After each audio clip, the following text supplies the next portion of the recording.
Guys দুপুরে যে খাওয়া দাওয়া করার জন্য চলে আসছি। আজকে রান্না করা হয়নি, কালকেরা ভাত গরম করা হয়েছে, কারণ বেশি খাই তো খুব বেশি, তাই থেকে যাই, তাই আবারও ভাত পাতিলে দিয়ে গরম করা হয়েছে। আর রুই মাছের তরকারি ফুলকপি দিয়ে, আর হচ্ছে বেগুন ভর্তা।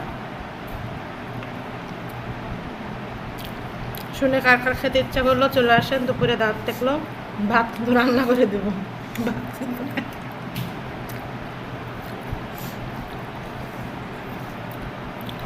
ভাত আছে গাইস, একজনের খাওয়া হবে, সমস্যা নাই। যদি আমাদের মতন খাদক হয় তো খাওয়া হবে, যদি একটু বেশি খাই তো খাওয়া হবে না। ভাত হতে কতক্ষণ লাগবে? 5 মিনিট লাগবে। আর ভাত হতে বেশিক্ষণ সময় লাগে না, 5 মিনিটে ভাত হয়ে যায়।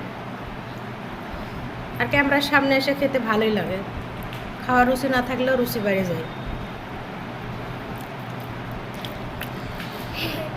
যার খাওয়ার রুচি থাকবে না, রাত 2টা-3টার দিকে পুতুল পড়ির ভিডিও দেখা লাগবে। গরম গরম ভাতের সাথে বেগুন পোড়ায় ভর্তা, সেই স্বাদ। পুতুল পরির ভিডিও আর কয়েকদিন থেকে দেখা যাচ্ছে না, ব্যাপার কি? আমি রাত্রেবেলা দেখুন গরুর তেল মেল মাথা। থাইল্যান্ড চলে গেছে নাকি? তো থাকে বাংলাদেশে বলে সিঙ্গাপুর।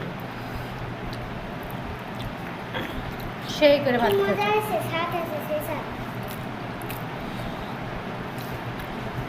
তো 4 পিস মাছ রান্না করলে গাইস ঘুরে আমাকে খাইতে হয়। এই যে মাছ খাই না, সরাও সরাও সরাও। ম্যাডাম মাছ খায় না,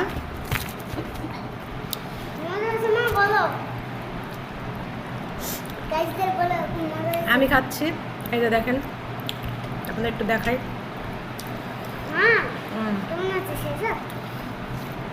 সেই স্বাদ। পটলটা পুরাই ভর্তা ভালো লাগে।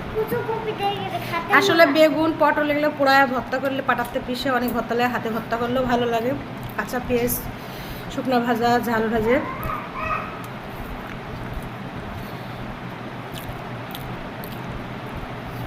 টাটা।